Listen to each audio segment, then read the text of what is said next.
people will swear up and down that they aren't a bigot. They'll get blue in the face, defending their honor, their name, their identity. And you know what? They should. Here are 10 extremely common bigoted questions decent people continue to ask. Probably you. Probably me. The reason they're so easy to miss, the reason they're so easy to ask, they're just asking questions, or as it's called on the shallow web, jacking off. But jacking off is a form of inquiry that plagues us all. We're just curious, but our questions have an impact beyond our intentions. A question doesn't come out of nowhere. A question is based on certain presumptions, assumptions, the things that make an ass out of you and me.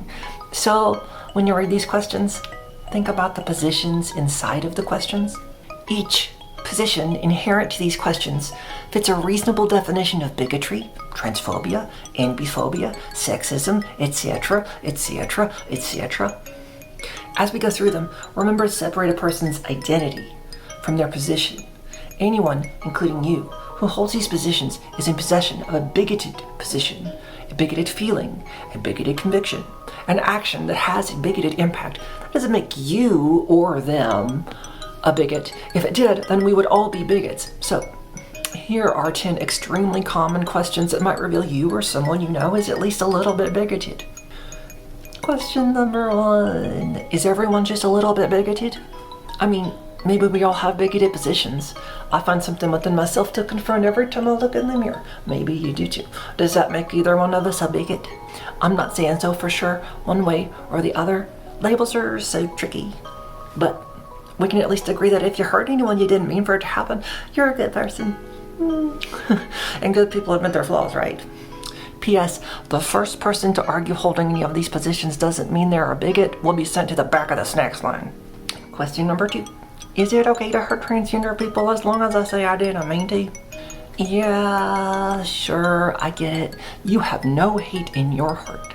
You only want the best for anyone and everyone. You don't see gender, color, orientation. To you, everyone is already equal. Meanwhile, the people you claim to help keep begging you to stop. In some of these cases, the people begging you to stop are your own children. What will it take for you to accept the terms of a trans person's existence? Those terms are beyond their control. Those terms are beyond yours. To even attempt to violate them in service to your preferences is inhuman. Here's one of my favorite phrases. Negligence equal to sabotage. You may not intend malice, but that's the impact of questions like this one. That's the impact of laws like those being passed in Kentucky, Texas, and even beyond the United States. Question number 3. Shouldn't leftists, liberals, Democrats, Jesus be willing to compromise on trans issues? Trans people are not going to wait. Trans people are not going to surrender their rights. Trans people are not going to compromise the safety of their very existence for the progressive agenda. When you ask this question, you are not asking a leftist to give ground here. You are asking a marginalized population to give ground for something that was never within their control. That's who your questions hurt. That's who your actions harm. That's who your positions kill. Not politicians, not parents, not siblings. The young trans kids who already live in a world that mostly insists they don't deserve to exist. That's why we are so strident on these issues. These debates, they don't happen in a vacuum. Remember that trans people are already subject to massive amounts of social stigma and pressure all around their gender identity, and creating groups to segregate them due to their gender identity can only make this worse. The ongoing context is that most of the people making the same arguments about controls are actively harming trans kids in word and deed. So when you join that debate without anything other than a full defense of trans kids and their rights, you are standing by or tacitly supporting that harm. Did you intend to hurt people with trans experiences? Almost certainly not. But if you're a good person, I'd argue you'll at least admit that despite your good intentions, your position on this did hurt a trans person.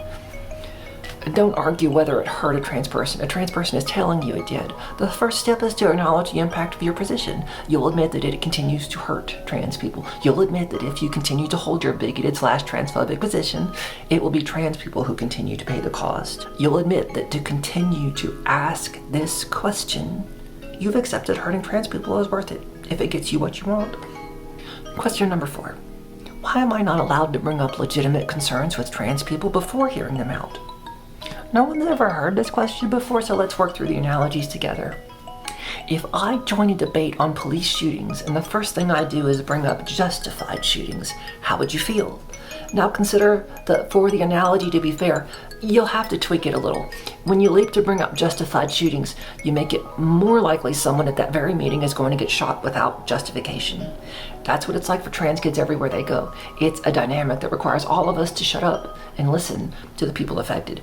Just because it doesn't affect you doesn't mean it isn't affecting someone else. There are trans people, for example, in every online space you participate in, and you should be posting with them in mind.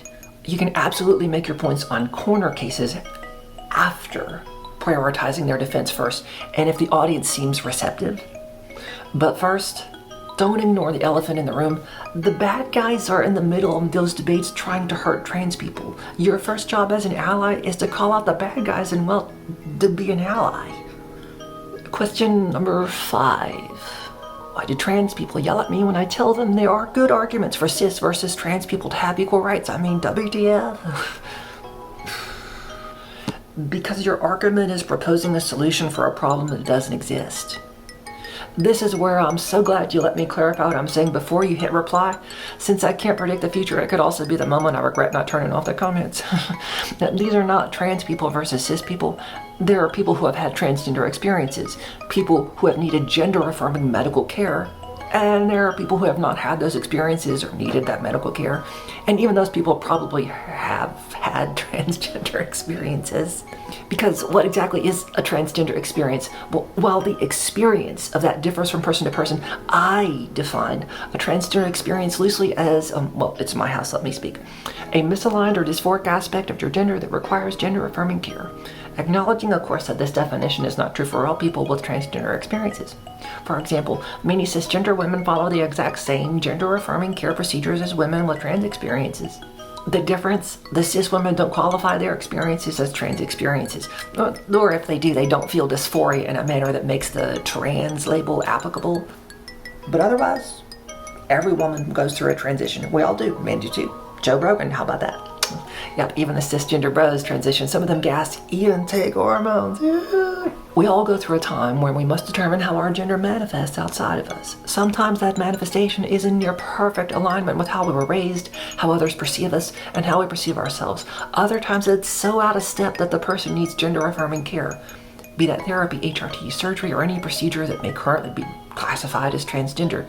So for you to start off by saying, you have a really good argument for why trans people should have equal rights to cis people. The question itself is not intentionally, but it is bigoted.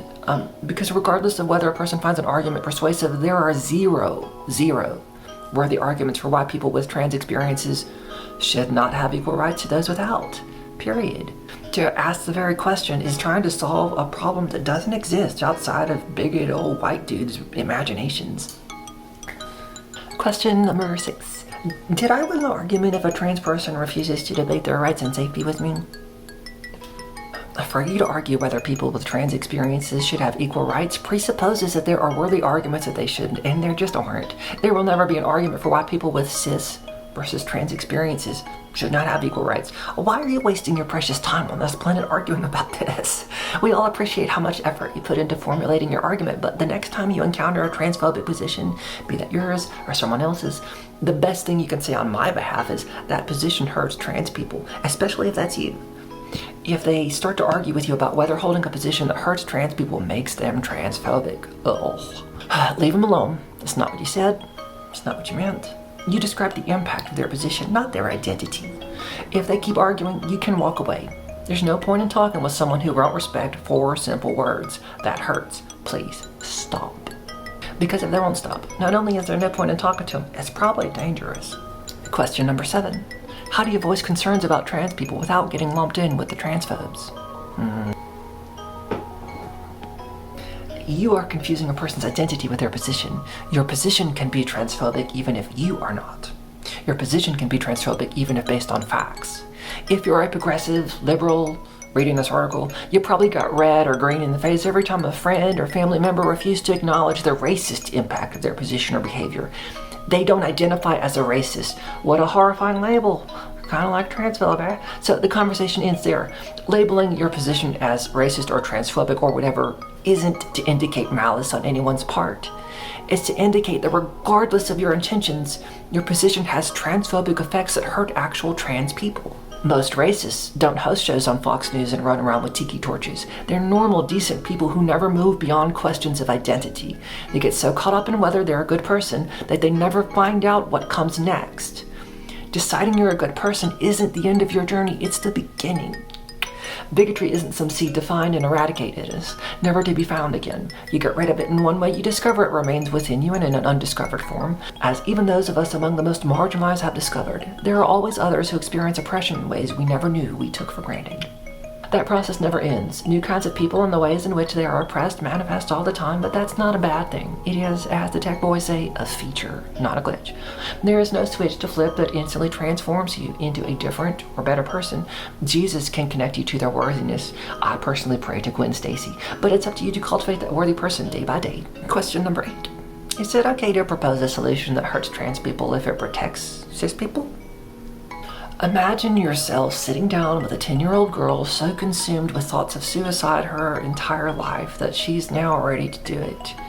She thought participating in activities with the other girls would help give her a sense of belonging and community, but you told her she has to play with the boys. You worry letting her play sports with girls who haven't had those experiences will hurt those girls. You worry that because the suicidal girl was born with body parts of a hormone profile that reminds you of a boy, the cost of her playing with other girls is too damn high. You accept that a trans kid begging for death isn't desirable, but it's acceptable if it hurts girls who haven't felt suicidal for trans reasons. You need to figure out how to explain your solution to those people. Watch one of them hold a knife, a gun, or just a blank stare in their eyes. Ugh. Listen to that little trans girl beg to just play a game of soccer with the other girls. Now tell her you just can't let her, even if it costs that girl her last breath. Question number 9. Why do people keep yelling at me whenever I'm just asking questions about how to protect cis people? It's clear from your background, whoever you are, that you don't do anything transphobic on purpose. I've known you long enough to see you're a good person. It's also okay for people, not necessarily you, to admit that they don't have experiences with trans people and they won't understand them more. But you specifically.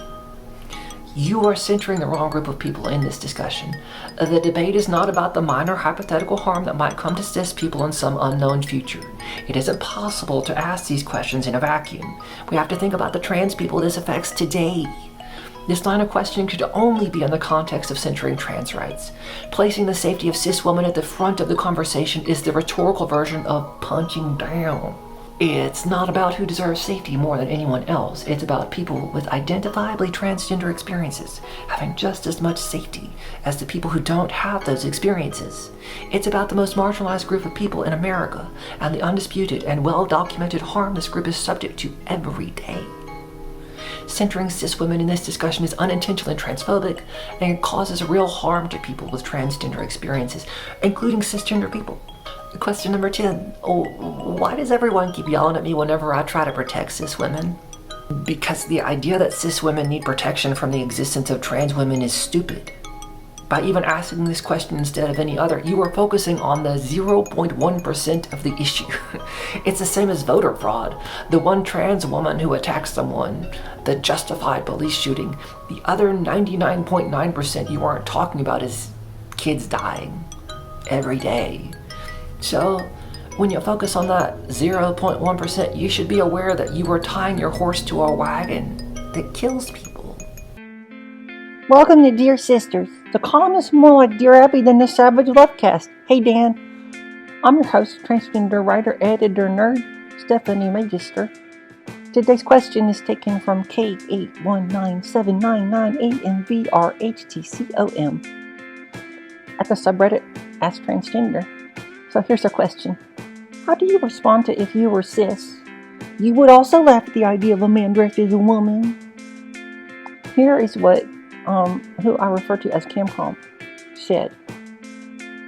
Hello, my name is Camcom, and I'm an openly trans girl.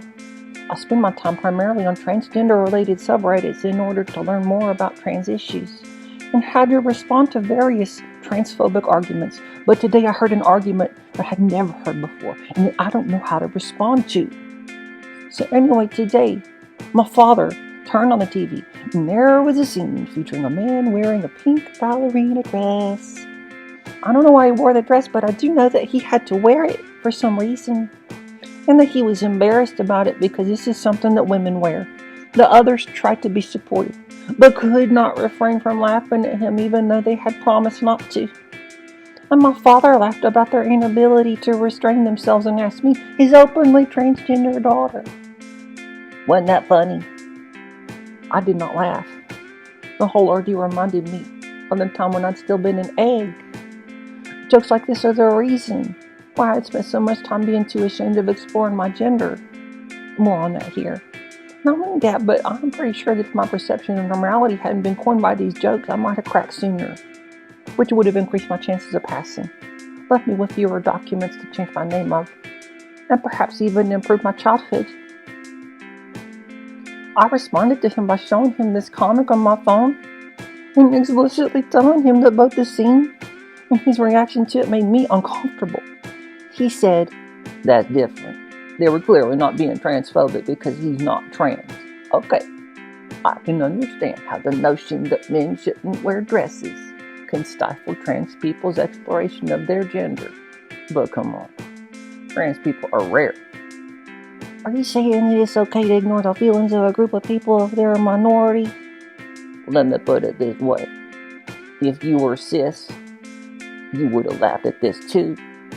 It made me speechless, and I didn't know how to respond to that. Please understand that my family is not purposely transphobic. They love me, and they support my transness, and I love them too.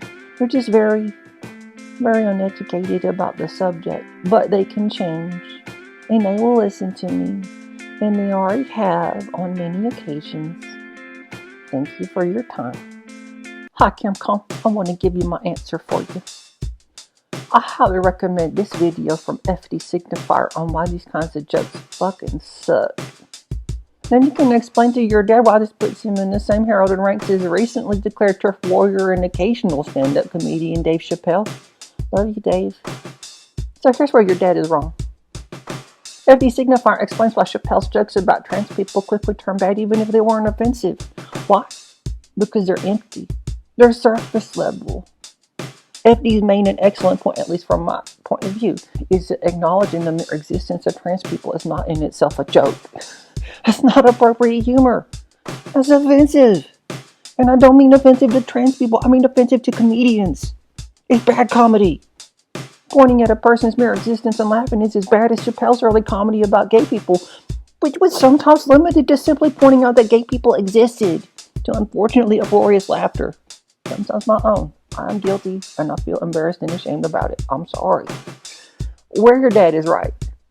Here's where your dad is right, but at the same time, why that just shows how bad his hand is even more clearly. To pull another quote from FD, he is attempting to hide his hand, but you have better poker eyes than Phil Ivey. You can't help it. If your experience of a person or situation evokes a visceral reaction of laughter in you, we don't have control over our emotional experiences like that. For the most part, we feel and experience things first, then do our best to explain and justify and choose how to respond to what we experience. But just like the fact that a queer person existing isn't in itself worthy of humor, neither is laughing just because you feel like laughing. You may feel like laughing at something that's fucking terrible and offensive. Acknowledging and negotiating feelings and impulses like that is a vital component of waking up each day to practice mindfulness, to be an actor rather than a reactor, to be more than a person that treats your every impulse as a decision. And here are my final thoughts for you. You're not asking your family not to find this kind of example of a queer person funny. They can't control that, but they absolutely can choose not to express their personal experience as a harmful joke. And again, I hope you can get through to them by appealing to their empathy for you, other trans people, and anyone who's queer. But if that doesn't work, just remind them that no one likes a lazy comedian. I hope this helps you and other queer people in a similar situation. Best wishes, Stephenie. Well, that's it for us today. Head to Patreon to support more content like this and occasional bonus stuff from my besties. Our video essays and documentaries in production include The Majesty and Wonder of sci-fi fantasy author C.S. Friedman, also known as Celia Friedman, 10 bigoted questions everyone asks anyway, including you, and How to Survive a Mental Prison, covering my life from 9 to 15 years old stuck in mental health institutions. Have a good day. Bye. Bye now. Bye. Bye. Bye. Bye. Bye. Bye now. Bye. Bye. Bye. Bye. Bye. Bye. Bye. Bye. Bye.